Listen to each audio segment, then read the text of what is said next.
चलो भी बच्चों देखो, आज वैसे सबको पता चल गया होगा केवीएस की वैकेंसी भी आई है और 5 तारीख को उसके फॉर्म फिल होने स्टार्ट हो जाएंगे। तो केवीएस वगैरह के भी आप कर देना जिसकी एलिजिबिलिटी है। ठीक है, केवीएस के हो गए, इसके सीमा भाई, यस सर। ये यस सर। एचपीएससी के स्टार्ट हो गए फॉर्म फिल होने। हाँ सर, हो गए हैं, मैंने कर दिया, कल परसों से हो गए थे। 27 से होने थे। मैं मॉर्निंग सर। टीजीटी के चले रहे। Good morning sir. Good evening बेटा।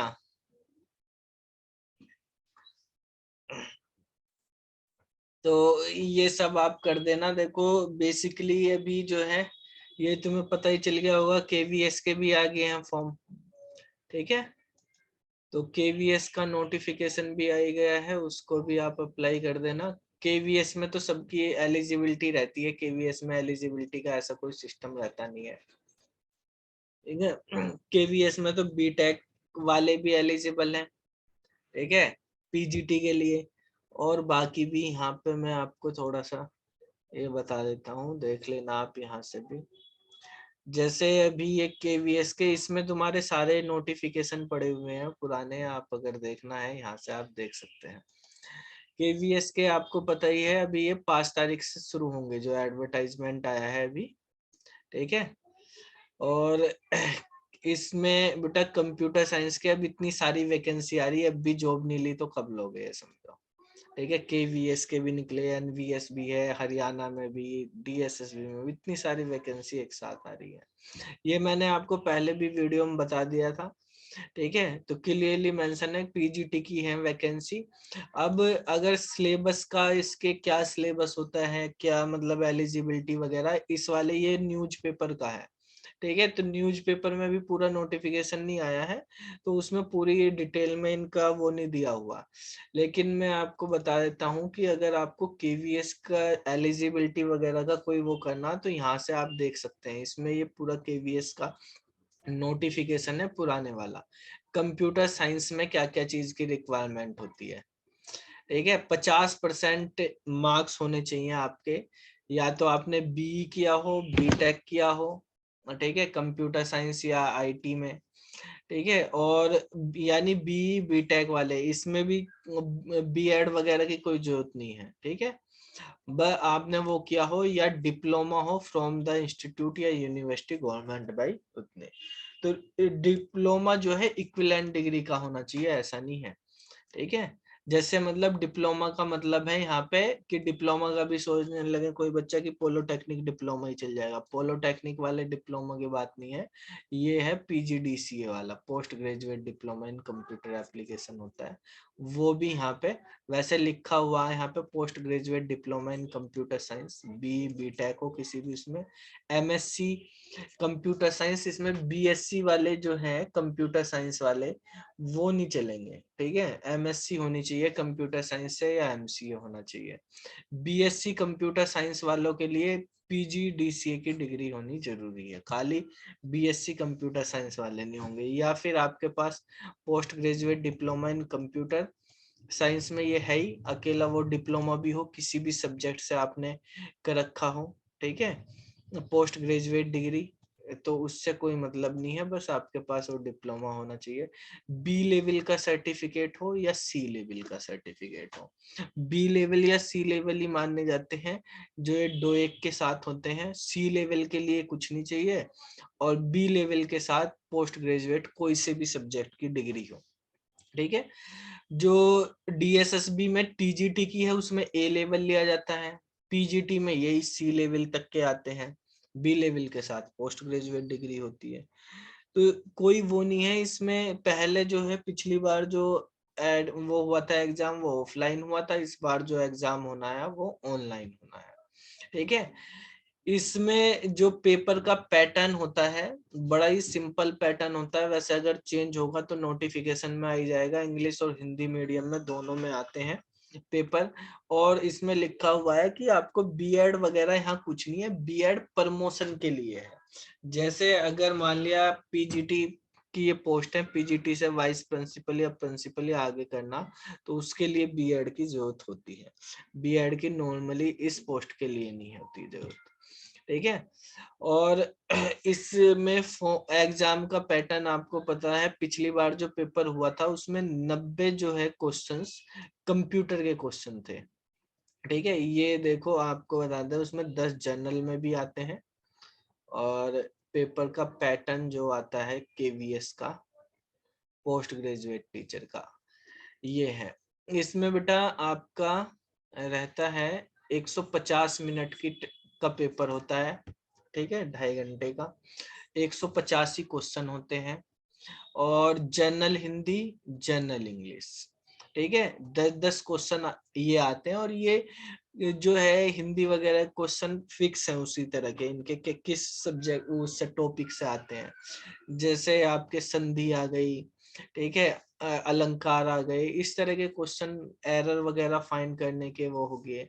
फिर 10 क्वेश्चन इसमें करंट अफेयर के आते हैं, 10 रीजनिंग के आते हैं, 40 क्वेश्चन ये हो गए, और 10 क्वेश्चन जनरल पार्ट में ही समझ लो आप, एक तरह से कंप्यूटर लिटरेसी, मतलब बिल्कुल बेसिक कंप्यूटर, जो कंप्यूटर की जनरल नॉलेज है उससे रिलेटेड होते हैं 10 क्वेश्चन, ठीक है।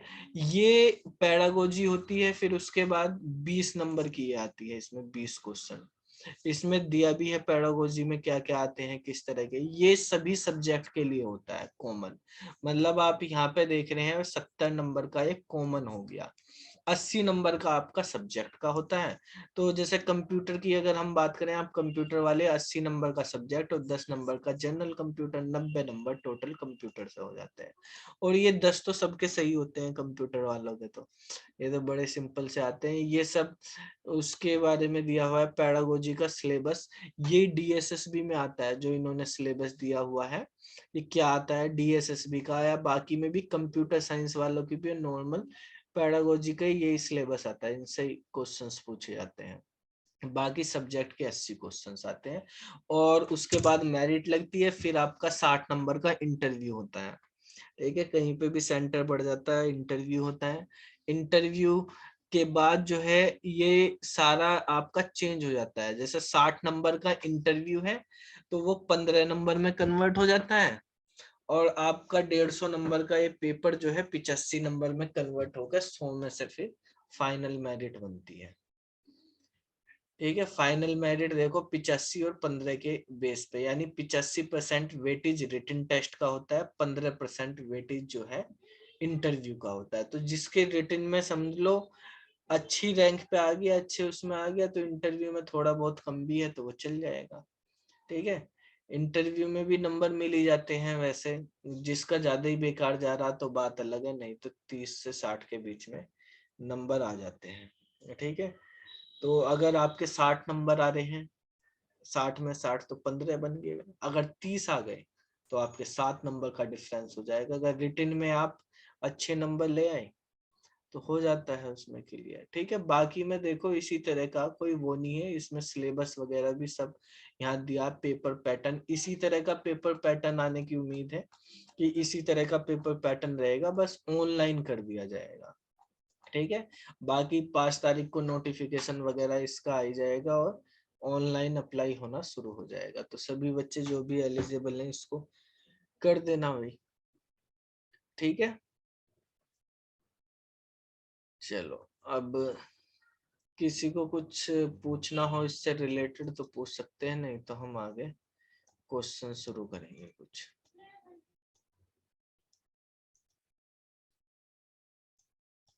कौन आया है क्लास में? एकता।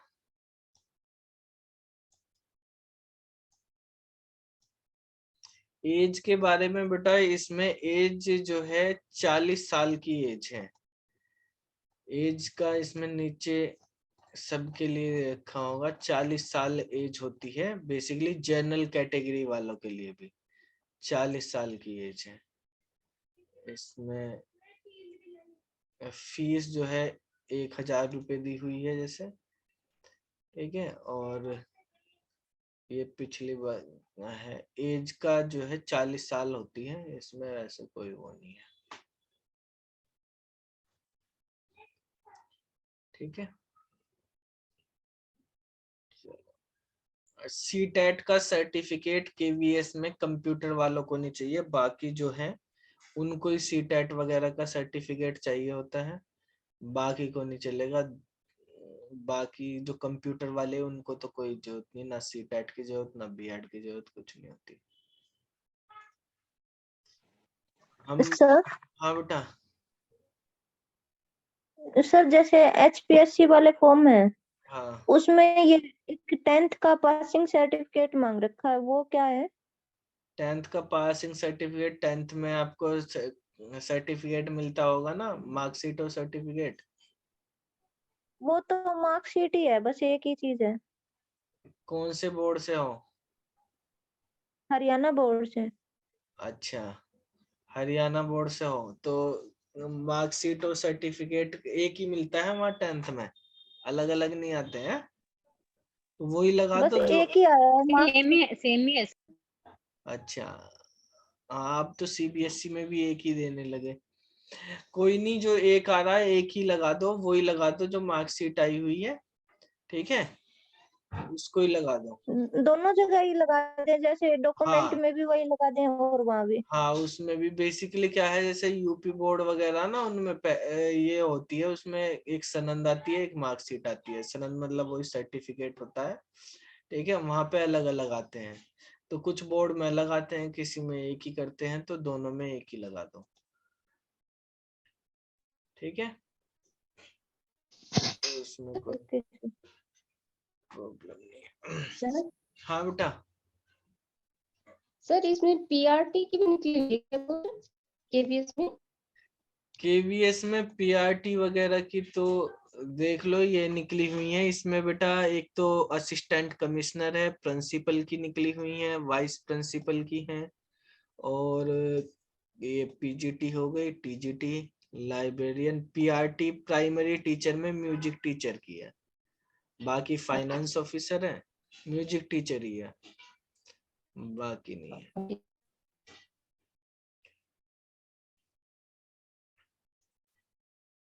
जैसे केस में कंप्यूटर में नहीं होता ये टीजीटी?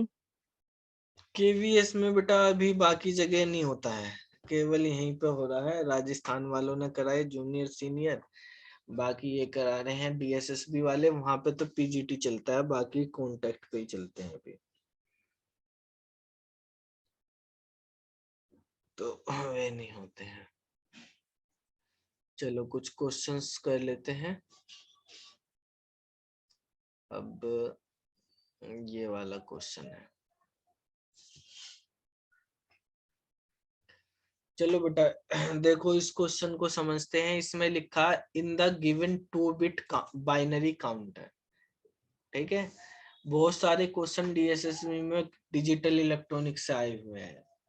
पिछली बार हमने क्वेश्चन किए थे, उसमें भी डिजिटल के क्वेश्चन थे, यहाँ पर भी डिजिटल के क्वेश्चन हैं। ये देखो 2 बिट का बाइनरी काउंटर है, और इस काउंटर को किससे बनाया हुआ है? फिल काउंटर हो गए, रजिस्टर हो गए, ये गेट और फिल फ्लॉप की हेल्प से बनते हैं। भाई जो सिक्वेंशियल सर्किट होते हैं हमारे पास, उनमें सबसे बेसिक यूनिट हमारे पास क्या, लैचेज हैं। लैचेज को हम आगे अगर लेके जाएं, फंडामेंटल ब्लॉक्स जो हैं लैचेज हैं, और गेट्स होते हैं, या फिर फिल फ्लॉप होते हैं। जितने भी सिक्वेंशियल सर्किट होते हैं, चाहे वो रजिस्टर हो, काउंटर हो, फिल फ्लॉप और गेट का यूज करके बनाए जाते हैं, ठीक है। हर तरह के हमारे पास काउंटर, हर तरह के रजिस्टर सब में, या हम फिल फ्लॉप में भी अगर यूज करते हैं मल्टीपल, ठीक है भाई मल्टीपल फिल फ्लॉप का यूज करके तो बनाते हैं अलग अलग। जैसे जेके में मास्टर स्लेव का भी यूज कर लेते हैं, तो वहां पर भी यूज करते हैं मल्टीपल फिल फ्लॉप। तो फिल फ्लॉप और गेट्स का यूज करके हम कन्वर्जन भी कर लेते हैं, कोई अपनी तरह का सर्किट बना सकते हैं। तो सबसे पहले तो आपको ये जानना कि जो हमारे पास सिक्वेंशियल सर्किट होते हैं, sequential circuit flip flop plus gates का यूज करके बनाए जाते हैं। जैसे ये सर्किट भी देखो, ये कह रहा है एक 2 बिट का काउंटर है, और 2 बिट का काउंटर है, तो इसमें दो हमारे पास क्या यूज किए गए हैं? जेके फ्लिप फ्लॉप, दो जेके फ्लिप फ्लॉप यहाँ पे यूज किए गए हैं, और एक एंड गेट हमने यहाँ पे यूज किया गया है। तो वो ये फ्लिप फ्लॉप और गेट्स का यूज करके सिक्वेंशियल सर्किट हमारे पास बना है। कॉम्बिनेशनल सर्किट जो होते हैं वो किसका यूज करके बनाए जाते हैं? कॉम्बिनेशनल सर्किट में गेट्स का यूज होता है केवल, वे लॉजिक गेट्स से ही बन जाते हैं, ठीक है। और ये जो सिक्वेंशियल सर्किट है इसमें फ्लिप फ्लॉप और गेट्स दोनों का यूज होता है। तो ये कह रहा है कि हमारे पास जे के फ्लिप फ्लॉप हमने यहाँ पे यूज किया, जे और के की वैल्यू 0 है, एक्स की वैल्यू भी 0, ये एक्स है इसकी वैल्यू 0 है, जे की वैल्यू भी 0 है, के की वैल्यू भी 0, then the state of flip flop will, ठीक है, when the clock pulse are applied continuously. तो देखो भाई ये तो यहाँ से आ ही रहा है, ये भी 0 है और ये भी 0 ही जाएगा जब x की वैल्यू 0 जा रही। तो जे के फ्लिप फ्लॉप की आपको ट्रुथ टेबल या स्टेट टेबल पता ही होगा क्या होती है हमारे पास, किस तरह से काम करती है जे के फ्लिप फ्लॉप में। अगर हम बात करें जे के और उसके बाद हमने यहाँ पे Qn+1 लिख लिया, तो 0 0 की कंडीशन, 0 1 की कंडीशन, 1 0 की कंडीशन और 1 1 की कंडीशन, ठीक है। ये मैंने एक फंक्शन टेबल यहाँ पे बना दी है। अब इसमें देखो यहाँ पर 0 0 पे क्या आता है जे के फ्लिप फ्लॉप में, बताओ? Qn आता है सर। Qn आता है। Qn मतलब कोई भी चेंज नहीं होता, जो प्रीवियस आउटपुट था वही हमारे पास आउटपुट मिल जाता है। और 0 1 पे 0 0, 1 0 पे 1 1 और इस पे Qn डैश हो जाता है, यानी टॉगल हो जाता है, ठीक है। तो अब यहाँ पे देखो हमारे पास केस क्या है, जे की वैल्यू भी 0, के की वैल्यू भी 0, तो आउटपुट क्या मिलेगा? Qn। क्या मिलेगा?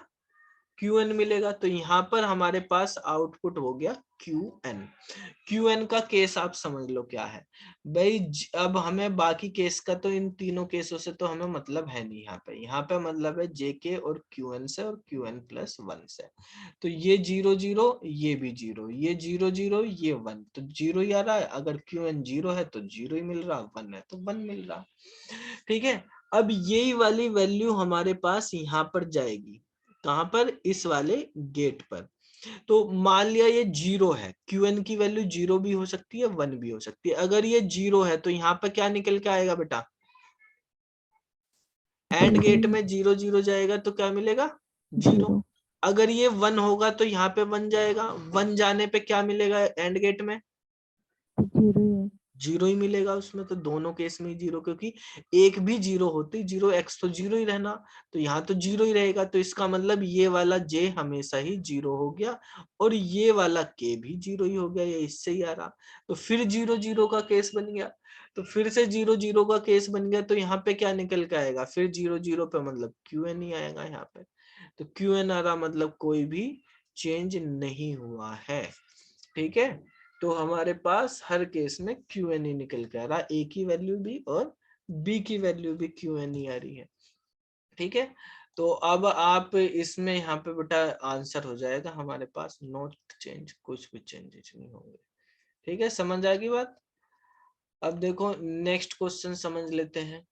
इस वाले क्वेश्चन को समझते हैं कि हमारे पास इन C++ which of the following defines how the members मतलब वो एट्रीब्यूट्स भी हो सकते हैं, मेथड्स भी हो सकते हैं, ठीक है। जब हम C++ की बात कर रहे हैं, C++ में मेंबर क्या है हमारे पास? मेंबर हमारे पास दो तरह के होते हैं, या तो हम बोलते हैं मेंबर फंक्शंस बोलते हैं उनको, यानी क्लास के अंदर जो फंक्शन डिफाइन किए जाते हैं उनको मेंबर फंक्शन बोलते हैं। और मेंबर क्या होते हैं हमारे पास? बाकी होते हैं हमारे पास वेरिएबल्स, ठीक है, यानी जिनको हम एट्रीब्यूट्स भी बोलते हैं। एट्रीब्यूट्स या जो भी हम वेरिएबल बनाते हैं जो क्लास के वेरिएबल होते हैं, क्लास वेरिएबल को ही हम मेंबर बोलते हैं, या हमारे पास मेंबर फंक्शन क्लास के function of a class can B axis. तो ये कह रहा है किसी क्लास के मेंबर को हम कैसे एक्सेस कर सकते हैं। तो क्लास के जो मेंबर हैं उनको एक्सेस करने के लिए हाउ ये लिखा कि following define how the member of a class can be access, कि मेंबर कैसे एक्सेस किए जाएंगे कौन डिफाइन करता है। मान लिया कोई क्लास है, फर्स्ट नाम से कोई क्लास बनी हुई है, तो मेंबर को डिफाइन करने के लिए हम कुछ यूज करते हैं एक्सेस स्पेसिफायर। एक्सेस स्पेसिफायर कौन से होते हैं? ट्राई कैच होते हैं या कुछ और होते हैं? इफ एल्स, पब्लिक प्राइवेट वाले। हाँ, एक्सेस स्पेसिफायर हम यूज करते हैं पब्लिक, प्राइवेट और प्रोटेक्टेड। प्रोटेक्टेड। तीन तरह के एक्सेस स्पेसिफायर होते हैं। बाय डिफॉल्ट कौन सा होता है? अगर कोई भी यूज नहीं करते तो बाय डिफॉल्ट प्राइवेट। क्लास में प्राइवेट। प्राइवेट होते हैं। ठीक है, तो भाई इनसे हमें पता चल जाएगा कि प्राइवेट वाले हमारे पास कहां तक एक्सेस हो जाएंगे, पब्लिक वाले। देखो ये क्वेश्चन जो है, आप डीएसएसबी का कोई भी पेपर दे लो, मोड़ तोड़ के ये क्वेश्चन हर बार C++ से पूछा जा रहा, पुराने पेपर भी आप देख लो। ठीक है, किस किस तरह से क्वेश्चन अब बन जाता है इस तरह का, इस टॉपिक पे। देखो जैसे मान लिया हमारे पास एक क्लास है, मान लिया एक क्लास हमने ए क्लास मान ली, ये सुपर क्लास है। ठीक है, ए क्लास। तो इस क्लास में कुछ मेंबर हैं, सबसे पहले हमने प्राइवेट मेंबर लिखे। ठीक है, इस तरह से कोलन लगा देते हैं जिसमें इंट ए है। एक हमारे पास प्रोटेक्टेड मेंबर है, प्रोटेक्टेड मेंबर इंट बी है।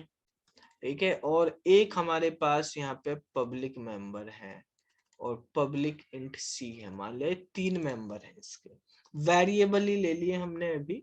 ठीक है, आपके पास मेथड्स भी होते हैं, सेम रूल उनमें भी अप्लाई होगा। अब यहाँ पे क्लास है, ठीक है, क्लास है बी। अब ये बी क्लास सब क्लास है, किसकी सब क्लास है? ए क्लास की। तो अब आपको ये बताना कि हम इसको इनहेरिट कैसे करेंगे। शीतल बेटा बताओ, बी क्लास ए क्लास को इनहेरिट करना चाह रही, कैसे लिखेंगे? स्टेटमेंट क्या लिखा जाएगा? सर क्लास बी, फिर वो ये डॉट से कॉलन, फिर class class A. B colon class A A A. A. अच्छा, ऐसे लिखा जाएगा है। चलो और कैसे लिख सकते हैं? ऐसे लिख सकते हैं हम इसको, प्राइवेट ए लिख सकते हैं क्या? लिख सकते हैं सर। या क्लास बी पब्लिक ए, या हम क्लास बी प्रोटेक्टेड ए,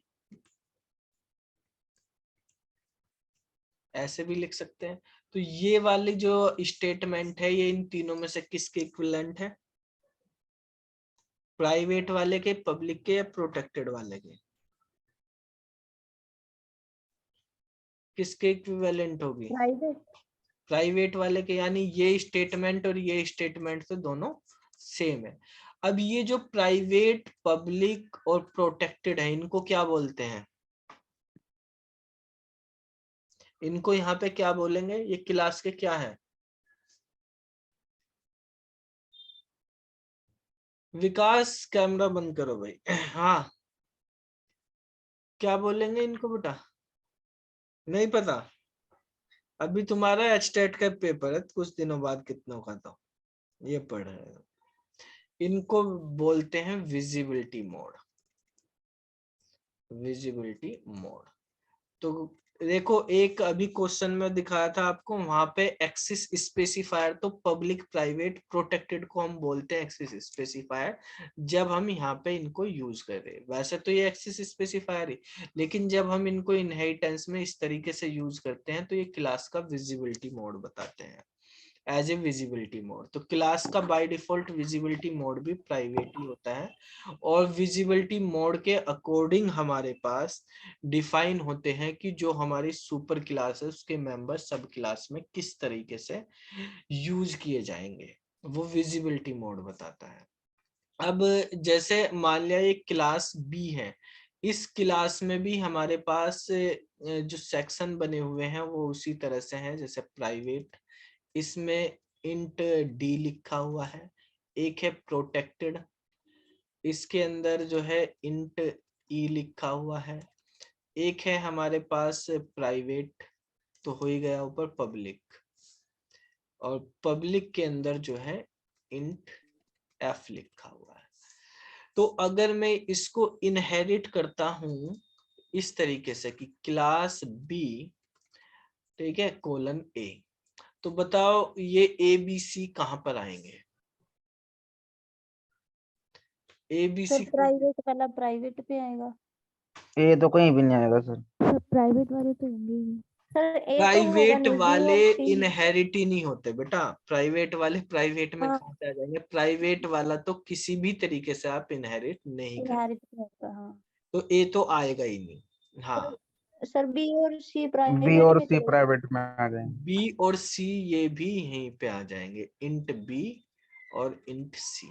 अगर हम प्राइवेट में इनहेरिट करते हैं, प्राइवेट विजिबिलिटी मोड लेके इनहेरिट करते हैं, तो प्रोटेक्टेड और पब्लिक मेंबर सब क्लास में प्राइवेट बन जाते हैं। ठीक है, प्राइवेट वाला तो सुपर क्लास का इनहेरिट ही नहीं होगा, लेकिन जो सुपर क्लास के प्रोटेक्टेड और पब्लिक थे वे सब क्लास में प्राइवेट बन जाते हैं। अब अगर हम इसको इनहेरिट करते हैं इस तरह से कि क्लास बी, और यहाँ पे हमने प्रोटेक्टेड लिख दिया, प्रोटेक्टेड ए, तो अब हमारे पास जैसे ये क्लास बी है, यहाँ पर इस क्लास में प्राइवेट बना हुआ है, एक प्राइवेट, ठीक है, और फिर हमारे पास यहाँ पे प्रोटेक्टेड और यहाँ पे पब्लिक हमने ले लिया। तो बताओ किस तरीके से इनहेरिट होंगे इसमें? यहाँ पे इंट डी तो है ही अपना, इसके पास इंट ई है अपना, और इसके पास यहाँ पे इंट एफ है। सर इसमें प्रोटेक्टेड में आ जाएंगे प्राइवेट और ये सॉरी पब्लिक और प्रोटेक्टेड में प्रोटेक्टेड चले वाले। जाएंगे बी और सी। हाँ, बी और सी यहाँ पे आ जाएंगे, इंट बी और इंट सी यहीं पे आ जाएंगे। ठीक है, इस तरीके से। और अगर हम पब्लिकली करेंगे इनहेरिट, अगर हम पब्लिकली इनहेरिट करते हैं तो प्रोटेक्टेड वाला प्रोटेक्टेड में, तो पब्लिक वाला पब्लिक में। प्रोटेक्टेड में चला जाएगा, पब्लिक पब्लिक में आ जाएगा। हाँ, और अगर हम यहाँ पर हमने क्लास बी को इनहेरिट करा पब्लिकली, तो पब्लिक ए करने पे क्लास ए को इनहेरिट करा है पब्लिकली, तो बेटा यहाँ पे प्राइवेट की जब हम बात करेंगे, प्राइवेट में इंट डी ही रहेगा, प्रोटेक्टेड में हमारे पास इंट ई इसका अपना है बी का, और इंट बी भी आ जाएगा, और पब्लिक में हमारे पास इंट एफ है और इंट सी हो जाएगा। ठीक है, तो मतलब जब हम प्राइवेटली इनहेरिट करते हैं तो प्रोटेक्टेड और पब्लिक मेंबर प्राइवेट बन जाते हैं, अगर प्रोटेक्टेडली इनहेरिट करते हैं तो प्रोटेक्टेड और पब्लिक मेंबर प्रोटेक्टेड बन जाते हैं, और पब्लिकली इनहेरिट करने पे प्रोटेक्टेड प्रोटेक्टेड ही रहता है और पब्लिक पब्लिक ही रहता है। तो इस तरह के क्वेश्चंस भी इसमें से पूछे जाते हैं। ठीक है, तो ये वाला जो क्वेश्चन है ये हर बार आता ही है, इन कभी किसी उसमें से कभी किसी उसमें से तरीके से पूछ लेते हैं, मतलब एक्सिस स्पेसिफायर का। ठीक है, तो एक्सेप्शन तो ट्राई कैच वगैरह रेफरेंसेस पॉइंटर से रिलेटेड है, स्ट्रक्चर आपको पता ही है क्या होते हैं। अब नेक्स्ट है हमारे पास which of the following statement with reference to function overloading in C++। तो फंक्शन ओवरलोडिंग को और क्या बोलते हैं, कौन सा पॉलीमॉर्फिज्म होता है function overloading? Sir compile time. Compile time polymorphism. ठीक है, और फंक्शन ओवरराइडिंग होता है एक, वो होता है रन टाइम। Run time. ठीक है, अब देखो ये स्टेटमेंट है यहाँ पर, और इसमें कहा है फॉल्स वाला स्टेटमेंट बताना आपको कौन सा है। ठीक है, तो फॉल्स स्टेटमेंट के लिए सबसे पहले तो ये कह रहा है you can overload function declaration that differ only by return type. ठीक है, जो रिटर्न टाइप से, इसका मतलब क्या है, देखो हमें क्वेश्चन का मतलब समझना। अगर मैंने कहा एक बनाया void सो इस तरह से एक फंक्शन बनाया है, ठीक है, और एक बना दिया int सो, तो क्या ये फंक्शन ओवरलोड हो जाएंगे? है बेटा, फंक्शन ओवरलोड हो जाएंगे ये या नहीं? नहीं होंगे, क्योंकि फंक्शन ओवरलोडिंग में क्या चीज मैच करी जाती है, फंक्शन का सिग्नेचर करा जाता है, रिटर्न टाइप नहीं करा जाता। सिग्नेचर में क्या होते हैं, फंक्शन का नाम, ठीक है, फंक्शन के नाम और पैरामीटर, ठीक है। पैरामीटर्स में क्या आता है, पैरामीटर का टाइप आता है, पैरामीटर का टाइप्स आते हैं और नंबर ऑफ पैरामीटर्स आते हैं, ठीक है। ये चीज चेक करी जाती है। रिटर्न टाइप इसमें नहीं चेक किया जाता, रिटर्न टाइप सेम हो अलग हो उससे कोई मतलब नहीं, नाम और पैरामीटर से चेक होते हैं ओवरलोडिंग, ठीक है।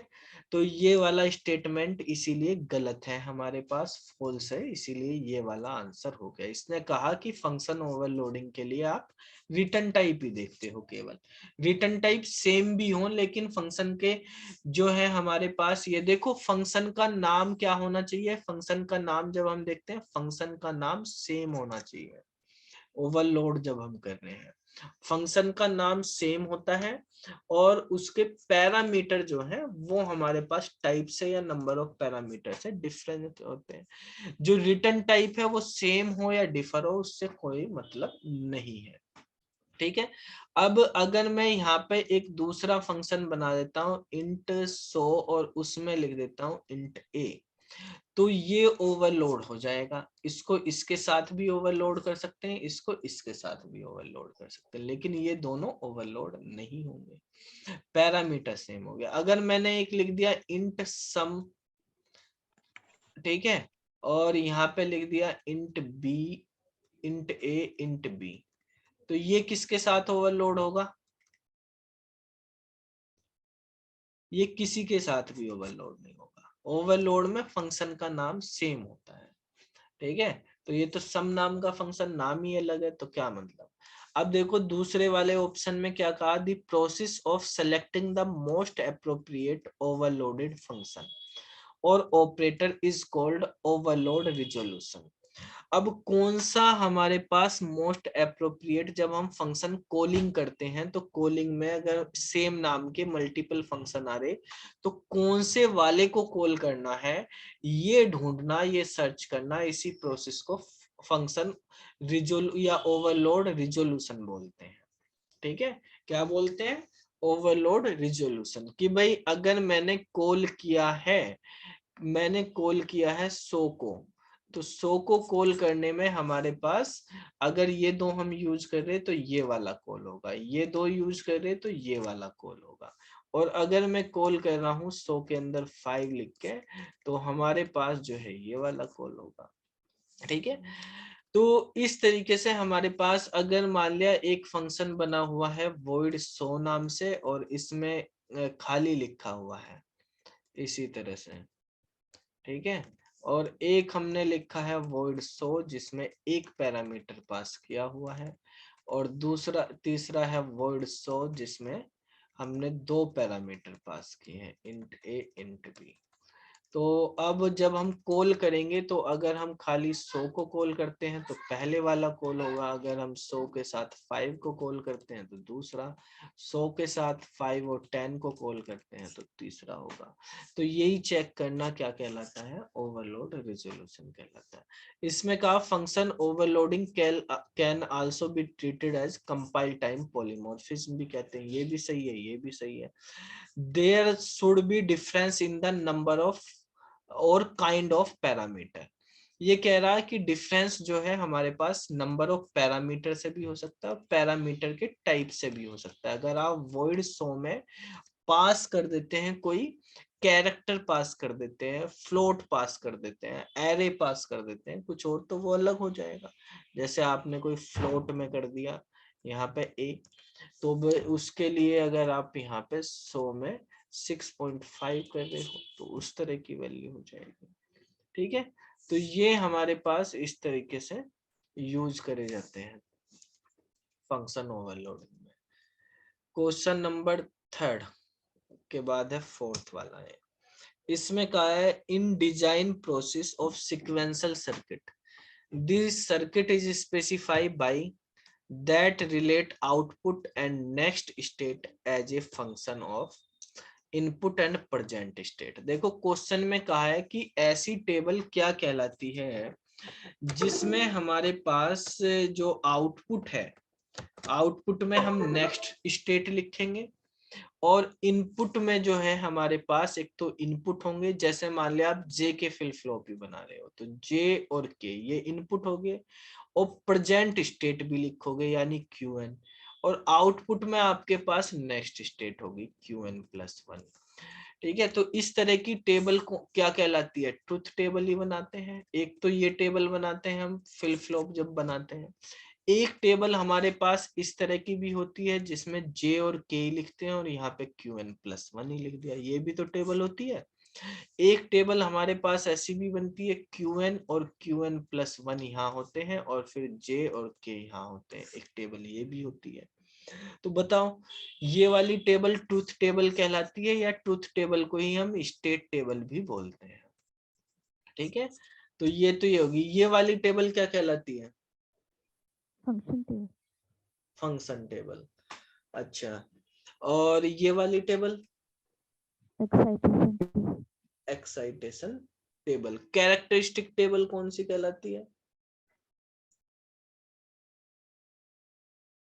एक्साइटेशन वाली कहलाती है। एक्साइटेशन टेबल ही कैरेक्टरिस्टिक टेबल कहलाती है। कैरेक्टरिस्टिक इक्वेशन बनाते हैं ना, हाँ सर, वो बूलियन वाला जो इक्वेशन आता है लास्ट में। हाँ, तो वो किससे बनाते हैं, वो तो अपनी ट्रुथ टेबल से ही बनाते हैं ना। हाँ। फिर उसको तो ट्रुथ टेबल से बनाएंगे, उसमें भी इनपुट होंगे और ये होंगे। ये हमारे पास फंक्शन टेबल होती है, ये हमारे पास एक्साइटेशन टेबल होती है। कैरेक्टरिस्टिक इक्वेशन ट्रुथ टेबल से बनती है। ठीक है, इसी को स्टेट टेबल भी बोलते हैं। बाकी ये design table, structure table, Boolean table ये कुछ नहीं है, इसमें यूज नहीं करते। अच्छा, ये क्वेश्चन था sequential circuit is a interconnection of, अभी बताया था शुरू में भी इसके बारे में कि जो भी सिक्वेंशियल सर्किट बनाते हैं हम, वो एक तो फ्लिप फ्लॉप का यूज होता है और एक गेट्स का यूज होता है। गेट्स और फ्लिप फ्लॉप का यूज करके हम सिक्वेंशियल सर्किट बनाते हैं। ठीक है, तो इसमें यही हो जाएगा, थर्ड वाला फ्लिप फ्लॉप और गेट्स हो जाएगा। फ्लिप फ्लॉप और रजिस्टर, रजिस्टर खुद ही सीक्वेंसर सर्किट है, उसको तो खुद बनाना ही है। क्लॉक और फ्लिप फ्लॉप का यूज करना है, तो क्लॉक तो हमारे पास फ्लिप फ्लॉप में यूज होती है। सीक्वेंसर सर्किट जैसे रजिस्टर्स है हमारे पास या काउंटर है, तो उसमें हमें जरूरत पड़ती है इसकी भी, मतलब गेट्स की भी जरूरत पड़ती है। तो खाली क्लॉक से काम नहीं चलेगा, क्लॉक या गेट से काम नहीं चलेगा, इसका भी हम यूज करेंगे। अब नेक्स्ट क्वेश्चन पे आते हैं। चलो, विच of the following is an application of decoder. Decoder की एप्लीकेशन बतानी है आपको, क्या होती है डिकोडर, क्या होता है डिकोडर का फंक्शन बताओ पहले क्या होता है। n इंटू टू की पावर n होता है या 2 की पावर n इंटू n होता है या 2 की पावर n इंटू 1 होता है या 1 इंटू 2 की पावर n होता है। n टू 2 की पावर n होता है। n इंटू 2 की पावर n, यानी कम बिट से ज्यादा है। जैसे मान लिया अगर मैंने यहाँ पे लिखा 1 इंटू 2 का फॉर्म हो सकता है, 2 इंटू 4 का हो सकता है, 3 इंटू 8 का हो सकता है, 4 इंटू 16 का साइज का हो सकता है, ऐसे होते हैं डिकोडर। ठीक है, तो पैरेलल टू सीरियल कन्वर्जन करना, पैरेलल टू सीरियल कन्वर्जन हम रजिस्टर की हेल्प से करते हैं, शिफ्ट वगैरह रजिस्टर होते हैं तो वहां से हम यूज करते हैं। बाइनरी टू ऑक्टल कन्वर्जन, तो बाइनरी से ऑक्टल में बनाना, तो ये हमारे पास डिकोडर से हो जाता है। डिकोडर में 3 बिट का यूज करते हैं ना बाइनरी का, और 8 में हमारे पास आ जाती है ऑक्टल में। ठीक है, तो बाइनरी से ऑक्टल का कन्वर्जन अगर हमें करना है तो 2 की पावर 3 यूज करके निकल जाते हैं, 3 के कॉम्बिनेशन करके। तो यहाँ पे n की वैल्यू अगर आप 3 रखोगे, बाइनरी की 3 बिट होंगी हमारे पास, तो यहाँ पे ऑक्टल में हमारे पास उसके अकॉर्डिंग बनती चली जाएंगी वैल्यू। ठीक है, तो बाइनरी की 3 बिट से किस तरीके से हम वैल्यू क्रिएट कर लेते हैं वहां से। आप बाइनरी की वैल्यू होती है बना सकते हैं। ऑक्टल में क्या होती है हमारे पास 8 वैल्यू होती है, ठीक है, 0 से लेकर 7 तक की वो सब बाइनरी में बन जाएंगे। सीरियल से पैरेलल यही होता है, ऑक्टल टू बाइनरी उल्टा हो जाता है, वो एनकोडर का काम हो जाएगा, ठीक है, इस तरह से यूज हो जाएंगे। सर चलो, पैरेलल टू सीरियल क्या बताया था? पैरेलल टू सीरियल और सीरियल टू पैरेलल बेटा ये हमारे पास शिफ्ट रजिस्टर होते हैं, शिफ्ट रजिस्टर जी। ठीक है। उनका काम होता है, जो हमारे पास शिफ्ट रजिस्टर होते हैं डेटा को शिफ्ट करने के लिए, कौन कौन से होते हैं? पढ़े नहीं सर अभी। पढ़े नहीं है? ना अभी पहुंचे नहीं वहां तक। ये तो शायद इसमें फिल फ्लो वगैरह की पूरे डिटेल उसमें वीडियो है, अच्छे से उनको हाँ पढ़। जी सर है, अभी उसकी बाकी सेकंड वीडियो पे पहुंचे हैं। बाकी बताओ बेटा।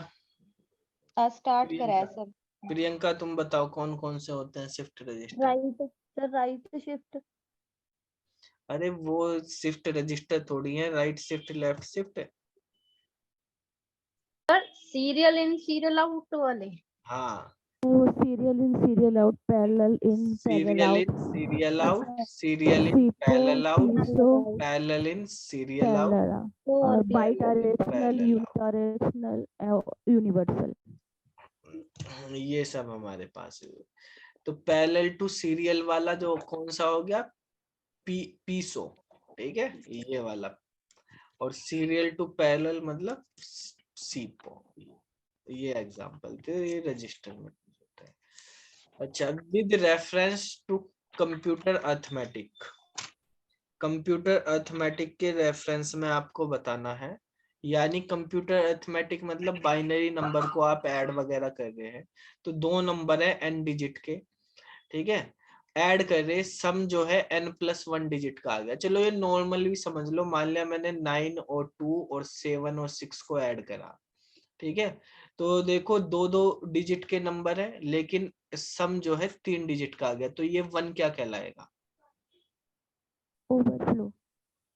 ओवरफ्लो या कैरी वगैरह हम बोल सकते हैं, ओवरफ्लो हो गया उससे भाई। जो हमारे पास जब हम इसमें बात करते हैं तो मान लिया n बिट का रजिस्टर है, जो हमने नंबर लिया n+1 हो गए तो ओवरफ्लो हो जाता है, ठीक है। तो ये हमारे पास यहाँ पे ऑप्शन है कि एरर आ जाएगी, एरर आएगी या बायस आएगा, अंडरफ्लो होगा या ओवरफ्लो, तो ओवरफ्लो हो जाएगा यहाँ पे। बायस वगैरह मेंटिसा में हम पढ़ते हैं कि क्या होते हैं, जब हमें फ्लोटिंग पॉइंट नंबर रिप्रेजेंटेशन करने होते हैं उसमें यूज होता है उसका, ठीक है। और नेक्स्ट क्वेश्चन देख लेते हैं। इसमें क्वेश्चन में कहा है बेटा, एक clock sequential circuit, the transition from present state to next state is activated by the presence of। जब भी हम क्लॉक वाला सीक्वेंशियल सर्किट, आपको बताया था पिछली क्लास में कि जो सीक्वेंशियल सर्किट है वो हमारे पास क्लॉक के होते हैं, इवेंट के भी होते हैं, इवेंट के बेस पे भी काम करते हैं, क्लॉक के बेस पे भी काम करते हैं, ठीक है। तो जो क्लॉक वाले होते हैं उनमें जब भी हम प्रेजेंट स्टेट से नेक्स्ट स्टेट पे जाते हैं, तो कब जाते हैं? जब क्लॉक चेंज होती है। सिंक्रोनस वाले क्लॉक पे काम करते हैं, जब भी क्लॉक चेंज होगी तभी हमारे पास क्या होगा, नेक्स्ट स्टेट आउटपुट मिलेगा, यानी क्लॉक के सिग्नल पे वो काम करते हैं, ठीक है। और इसके बाद नेक्स्ट क्वेश्चन और देख लेते हैं, 9 number. Combinational circuit that perform the arithmetic addition of 2 bit is called। बताओ, ऐसा कॉम्बिनेशनल सर्किट जो परफॉर्म करता है arithmetic operation of 2 bit, 2 bit का अर्थमेटिक ऑपरेशन जो है एडिशन, एडिशन की बात करी गई है। तो 2 बिट अगर हमारे पास है, 1 0 है, 0 0 है, या 0 1 है, या 1 1 है, कोई भी 2 बिट एक टाइम पे अगर हम यूज कर रहे तो हम हाफ एडर से कर सकते हैं, ठीक है। प्लस कर रहे हैं अगर, और माइनस कर रहे 2 बिट को, तो माइनस के लिए हम हाफ सब्ट्रैक्टर यूज करते हैं, ठीक है। और अगर हम 3 बिट का यूज कर रहे हैं, ठीक है, 3 बिट्स को एडिशन कर रहे हैं, तो क्या यूज करते हैं? Full adder. Full adder. Ladder. Full adder. और अगर 3 बिट को सब्ट्रैक्ट करें तो क्या यूज करते हैं?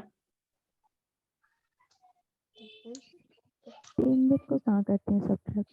3 बिट एक बार में सब्ट्रैक्ट ही नहीं होती। ठीक है भाई, अगर आपसे कहा गया 6 माइनस, इस तरह से क्या क्वेश्चन आपने माइनस के किए मैथ में भी कि 6 5 3, यहाँ भी माइनस यहाँ भी माइनस, भाई पहले इन दोनों को करोगे तभी ये आएगा। ठीक है, डायरेक्टली नहीं कर सकते आप। डायरेक्टली 6 5 और 3 को ऐड कर सकते हो। ठीक है, इनको 3 को लेके हम ऐड कर सकते हैं, लेकिन यहाँ पे नहीं करेंगे। जब तक इसका रिजल्ट हमारे पास नहीं होगा हम आगे नहीं बढ़ेंगे।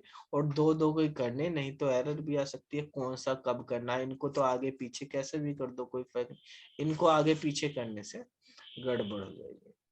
ठीक है, तो ये तो हम हाफ एडर, फुल एडर और सब्ट्रैक्टर में हाफ सब्ट्रैक्टर ही यूज करते हैं। एडर में और भी होते हैं हमारे पास, पैरेलल एडर होता है, CLA होता है, और फास्ट एडिंग करने के लिए कैरी वगैरह हम एडवांस में ले लेते हैं। कैरी लुक एड एडर का यूज करके CLA का। अच्छा, नेक्स्ट है हमारे पास मल्टीप्लेक्सर, और देख लेते हैं। चलो 10 क्वेश्चन हो जाएंगे। मल्टीप्लेक्सर का दूसरा नाम क्या है? मल्टीप्लेक्सर का काम क्या होता है? Data selector. डेटा को सेलेक्ट करना। मल्टीपल लाइंस होती हैं, इनपुट लाइन, और उन मल्टीपल लाइंस में से ये हमारे पास अगर 2 की पावर n इंटू 1 की फॉर्म का होता है, तो 1 2 ऐसे लेके 2 की पावर n तक हमारे पास इनपुट लाइन होती है। इनमें से कोई एक लाइन एक बार में सेलेक्ट होके आगे पास होती है, तो इसका काम है एज ए डेटा सेलेक्टर काम करता है ये। ठीक है, मल्टीपल डेटा में से, मल्टीपल इनपुट लाइन में से एक लाइन को सेलेक्ट करता है। ये कोई कैलकुलेशन नहीं करता, मल्टीप्लेक्सर कोई कैलकुलेशन नहीं करता है। मल्टीप्लेक्सर का काम है जो इनपुट है उन इनपुट में से ही किसी एक को पिक करके आगे भेजना। जैसे मान लिया कहीं आप मेट्रो की लाइन में खड़े हुए हैं, आपने देखा होगा कि लाइन में बहुत सारे बंदे खड़े हुए हैं, सिक्योरिटी वाला यहाँ है, चेक करके एक एक बंदे को आगे भेजता रहता है सीक्वेंस से। तो मल्टीपल जो है इनपुट के लिए आउटपुट में एक टाइम पे एक ही जा रहा है। ठीक है, तो वो काम होता है हमारे पास मल्टीप्लेक्सर का। मल्टीप्लेक्सर क्या बेटा? कॉम्बिनेशनल सर्किट है। हाँ, मल्टीप्लेक्सर कॉम्बिनेशनल सर्किट होता है। ठीक है, ये गेट से बनता है हमारे पास, लॉजिक गेट का यूज करते हैं, और मल्टीप्लेक्सर का यूज करके डेटा को सेलेक्ट करते हैं और आगे फॉरवर्ड करते हैं। तो ये क्वेश्चंस हैं आपके। बाकी क्वेश्चंस फिर आगे करेंगे, आपको कुछ वो हो कर लेना। टेस्ट इस बार हो नहीं पाया था। ठीक है, तो टेस्ट का आज करते हैं, क्योंकि इस बार कहीं बिजी हो गए थे, तो कल आप टेस्ट दे लेना। ठीक है, बाकी क्वेश्चन फिर बाद में करेंगे आज।